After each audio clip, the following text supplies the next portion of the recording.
Today, I'm going to discuss an essay that is often taught to English majors in their first year.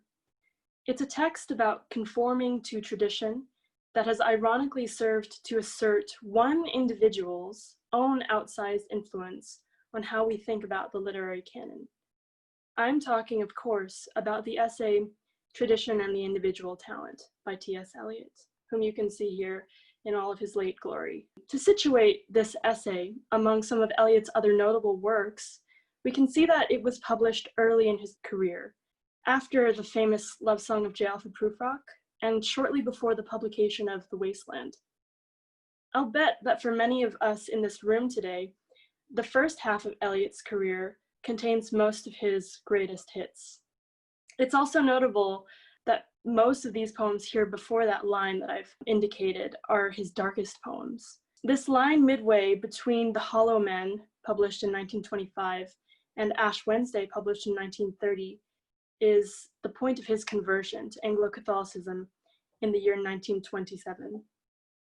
As you can see, his trajectory and his oeuvre seems kind of perfectly delineated, and it's very tempting to treat the first half as the kind of angsty, dark path, and then all light and glory afterward. But I'm hoping that after today's talk, we can see that the true story and the true picture is much more complicated than that. I'm always tempted to take what I'm going to call a Bob Dylan approach to Eliot's career. It's a mindset that has all the good stuff coming first, then the spectacular conversion, then the tepid, soft stuff. And actually today, I'm going to try to prove that firstly, Eliot's late poetry is really good, and for that matter, so is Bob Dylan's. And secondly, that many of Eliot's religious ideas are continuous throughout his work, even in some of the earliest writings. So to move on to the next slide, Tradition and the Individual Talent is a poetological text. It basically is an essay in elevated prose in which Eliot gives his account on his theory of poetic impersonality. So in short, Eliot attacks what he calls personality in praise of an ideal of impersonality. He opens this essay with an observation about his time that is arguably just as true today. He writes, "We have a tendency to insist, when we praise a poet, upon those aspects of his work in which he least resembles anyone else." Throughout Tradition and the Individual Talent, Eliot is issuing a caustic corrective against the romantic impulse to celebrate what is, in his words, that which is individual. If Wordsworth wrote in his preface to the Lyrical Ballads that poetry is the spontaneous overflow of powerful feelings, then Eliot is reacting against an overemphasis on spontaneity and feeling. And to replace that, he's appealing to a much older allegiance to which he believes that an artist should cohere. That is tradition. Now, at this point, Eliot may seem to us today, especially perhaps very stodgy, emphasizing tradition in this way, but it's worth remembering that while he is advocating for something that he calls tradition, he's certainly not doing so in a facile sense. We have to remember, this is the author of The Wasteland, one of the most radical and innovative poems of the 20th century. Eliot made it new like no one else had ever before. As he states in the essay, Eliot would of course be the first to reject tradition if we mean tradition in the sense of blindly following the ways of the last generation. Neither is tradition, according to Eliot, something that can be simply inherited or drawn along ethnic boundaries. No, tradition is something that must be obtained by great labor. So what does he mean by the term? In this quote, Eliot seems to suggest that tradition isn't something dead at all, but alive. He writes that to apprentice yourself to tradition is to gain a historical sense. It means gaining a perception not only of the pastness of the past, but also of its immediate presence. To quote from the essay, "We dwell with satisfaction upon a poet's difference from his predecessors, endeavoring to find something that can be isolated in order to be enjoyed. But if we approach a poet without this prejudice, we will find that not only the best, but the most individual parts of his work may be those in which the dead poets, his ancestors, assert their immortality most vigorously. These words, written in 1919, resound with words he would write at the end of his career in Little Gidding. Quote, "The communication of the dead is tongued with fire beyond the language of the living." But how does one get to this stage as a poet or even as a human being? How do we channel this communication between the living and the dead? For Eliot, the answer lies in kenosis, self-emptying. In other words, getting out of the way. How can our ancestors speak to us if we're talking all the time? The poet must become finely perfected as a medium, entailing a process of depersonalization, a shift away from what is peculiar about each of us toward a more passive consciousness that is mindful of something he calls the historical sense.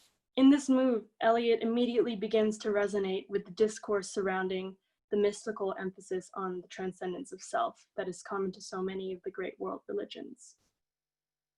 While it should be said that the same impulse Eliot had in 1919 to cleave onto something bigger than himself will ultimately graduate him from tradition to the firmer embedding of religious faith.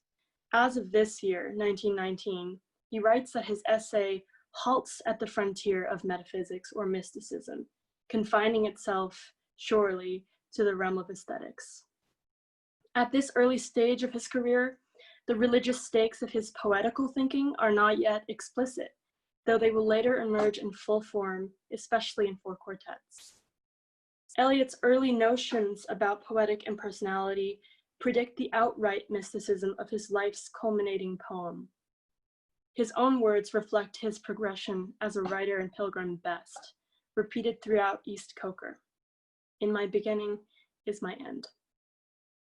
As mentioned earlier, Eliot's theory of poetic impersonality is deeply compatible with, in particular, the theological tradition of via negativa, that way of approaching God not through positing, affirming, or saying, but just the opposite, to say what God is not, or even to experience the deep silence, the deep void, and ultimate unknowability of God. A question that immediately arises, however, is how a poetics of self-annihilation can coexist with artistic creativity at all.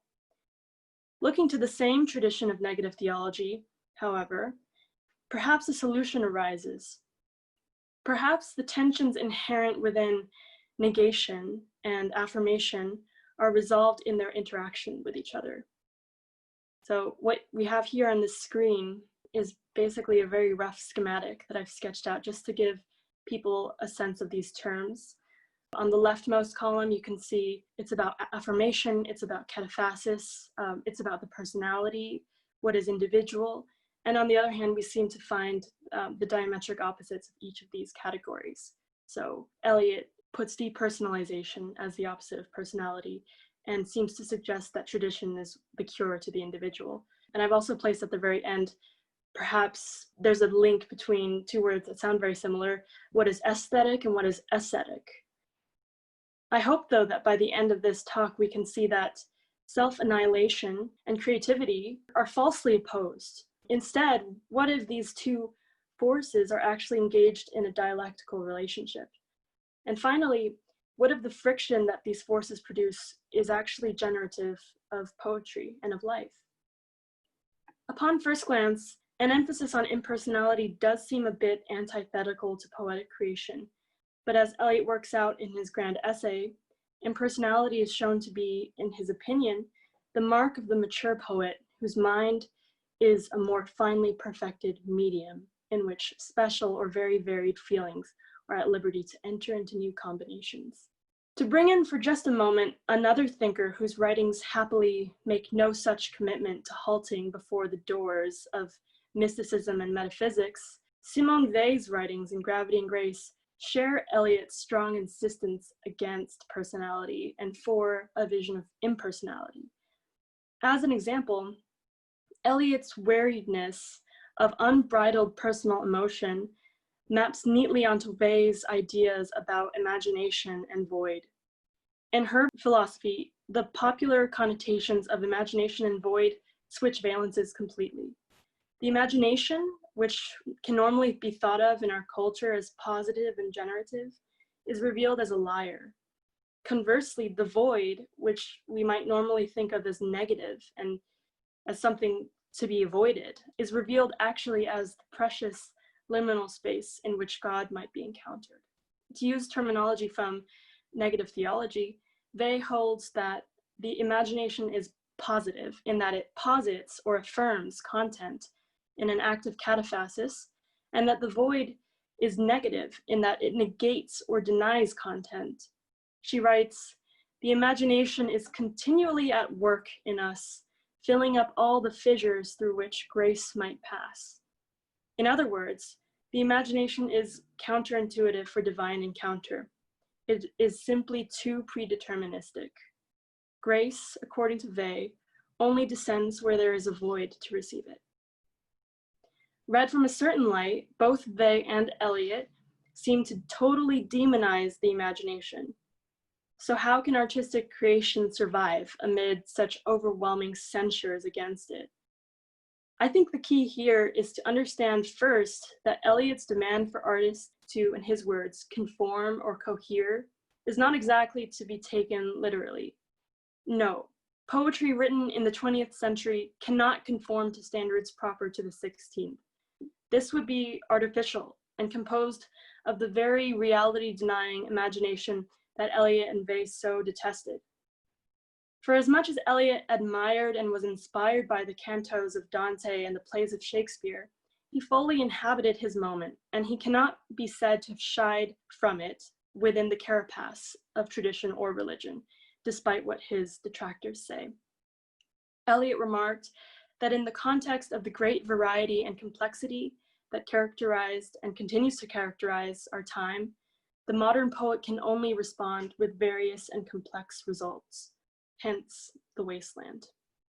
Far from catalyzing the production of monotonous art, Eliot highlights the creative potential of impersonality, writing that great variety is possible within the transmutation of emotions. For all of Eliot's censure against it, his essay is not a cruel, creativity-stifling mandate, but instead an attempt to activate a poetics of the impersonal. To clarify a term used by Eliot and referenced earlier, he keeps using this word transmutation. And to give you a definition, it basically involves the changing of what is mundane or arbitrary into something altogether more remarkable. Curiously and somewhat bizarrely in the essay, Eliot analogizes the poetic reaction to a chemical experiment. And you'll have to bear with me on this one. I personally wouldn't have made Eliot's choice here in terms of analogies, but he says that the formation of sulfurous acid and the role of platinum is basically just like a poet and his poetry. So basically he's contending that just as apparently, I don't know if this is true or not, platinum must be present in order to facilitate the transmutation of oxygen and sulfur dioxide into sulfurous acid. And at the same time as this platinum, by being there, causes this reaction to happen, the platinum doesn't impart itself into these elements. So just as this is a reaction that happens in the natural world, the poet has to become like that shred of platinum. The poet must become a more finely perfected medium in which special feelings are at liberty to enter into new combinations. This line from Eliot's essay resonates with a different kind of medium. I want to bring up how in the Wasteland, there's another medium that shows up, and that is, to quote the poem, Madame Sesostris, famous clairvoyante with her wicked pack of cards. She, of course, is a version of Tiresias, who is a personage in the poem that Eliot actually proclaims to be the most important character, uniting all the rest. If we're to take Eliot's word that the figure of Tiresias is said to take on the role of the poet, we better take a close look at what Tiresias is doing. So as a prophet, Tiresias' role involves self-emptying in order to make room for his powers of clairvoyance, a role identical to Eliot's idea in his essay that the poet has not a personality to express, but a particular medium. Without Tiresias, the Wasteland would lose the coherence that his medium lends, and without Tiresias' impersonal transmutative influence, perhaps the poem would remain exactly and merely a collection of numberless feelings, phrases, images, and disparate fragments shorn against the rune. So who is this Tiresias? Well, in ancient Greek mythology, Tiresias is a blind seer who, unluckily enough, finds himself in the middle of a spat between Zeus and Hera, and as a result undergoes a sex change from man to woman for 7 years. He comes to represent a liminal figure who mediates between humankind and gods, male and female, blind and seeing, present and future. To investigate further, let's take a look at some of these lines from the poem. At the violet hour, when the eyes and back turn upward from the desk, when the human engine waits, like a taxi throbbing, waiting, I, Tiresias, though blind, throbbing between two lives, old man with wrinkled female breasts, can see at the violet hour. And then a few lines later, I, Tiresias, old man with wrinkled dugs, perceived the scene and foretold the rest. I, too, awaited the unexpected guest. And finally, and I, Tiresias, have forsuffered all, and acted on this same divan or bed, I, who have sat by Thebes below the wall, and walked among the lowest of the dead. In these passages, Tiresias seems to be the invisible witness of a scene of violation. The main verbs associated with Tiresias are his sight, his perception, foretelling, and especially forsuffering. It's this last verb that catches my eye the most and causes me to see Tiresias in more places than where he is explicitly mentioned. So to move on to the next slide, there's a passage in the final section of the Wasteland called Death by Water, in which Eliot writes, "Who is the third who walks always beside you? When I count, there are only you and I together. But when I look up ahead the white road, there is always another one walking beside you, gliding wrapped in a brown mantle, hooded. I do not know whether a man or a woman, but who is that on the other side of you?" This scene evokes, for me at least, a couple of biblical narratives, from the mysterious stranger in the fiery furnace alongside Meshach, Shadrach, and Abednego, to, probably most definitively, the account found in the Gospel according to Luke, chapter 24, as two of Christ's disciples meet a stranger on the road as they are traveling to Emmaus. The stranger is the resurrected Christ, but the disciples do not recognize him as they continue together.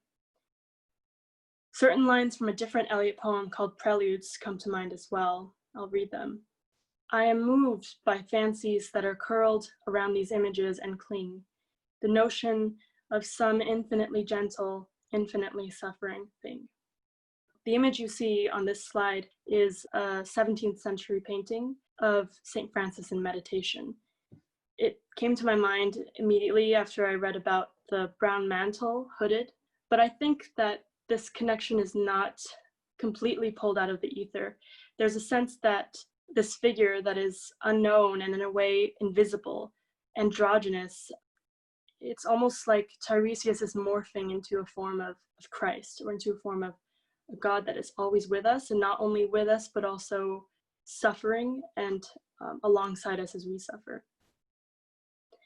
In short, I think there's a case that this third person walking always beside you that Eliot mentions, whether Tiresias or Christ or whatever, is as present in tradition and the individual talent, as well as Four Quartets, even if it's not made explicit. And that's significant because, of course, there are decades and decades between these two works. The whole process of depersonalization that is mentioned in tradition and the individual talent is described with religiously charged words. If you look at it again, he calls this process a continual surrender of the artist as he is at the moment to something that is more valuable. And in another turn of phrase, he terms the artist's work as a continual self-sacrifice. His word choice here reflects the very bedrock of the tradition he constantly cites, but never fully explains. This tradition is, of course, the Neoplatonic Christian mythos, as it has developed over the centuries. Surrender and self-sacrifice strongly resonate with the founding event of Christ's incarnation and crucifixion. After all, moments during which Jesus emptied or negated himself of his own will abound the Gospels.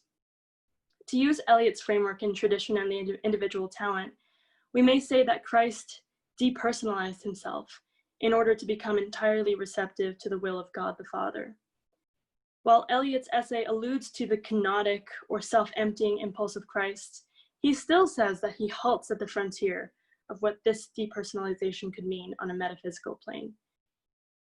Depersonalization in the essay remains only salient as a theory for poetic creation and nothing more. Throughout the quartets, Eliot affirms the special role that is allotted to words, music, and poetry that quicken us to the divine. But he also leans into the fragility and brittleness of these same words and their failure to really bring us there.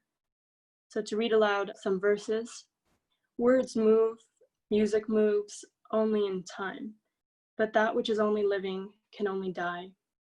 Words, after speech, reach into the silence. Only by the form, the pattern, can words or music reach the stillness.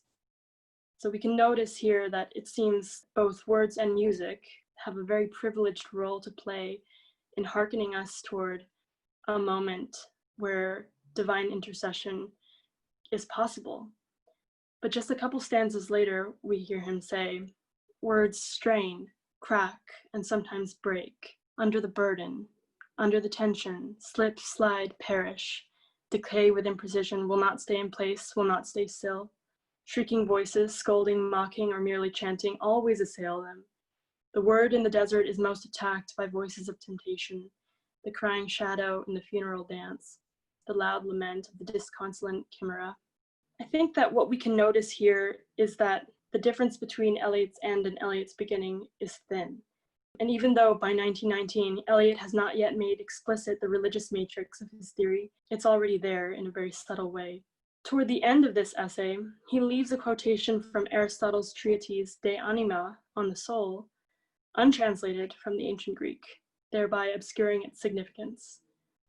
This is kind of a classic move from Eliot for those of you who have read The Wasteland. It's kind of annoying, but since I'm taking an introductory Greek class, I now have some way of translating it, although I won't lie, I looked it up too. This quote reads in English, "Perhaps then the mind is something more divine." So in this illusion, hidden in plain sight, we see a golden string throughout Eliot's career. And just before I end, I wanted to add a brief coda on what I started to notice as an extended metaphor through all of this research. So just as the impersonal poet practices kenotic restraint upon himself or herself as he or she composes, in order not to overwhelm the poem with speech, unfettered expression, and emotion, so too perhaps does God practice kenotic restraint upon God's self in order not to overwhelm the universe with God's sheer power. Both Eliot and Vey extol the virtues of restraint, poetic and spiritual, as a necessary function of impersonality. Thank you.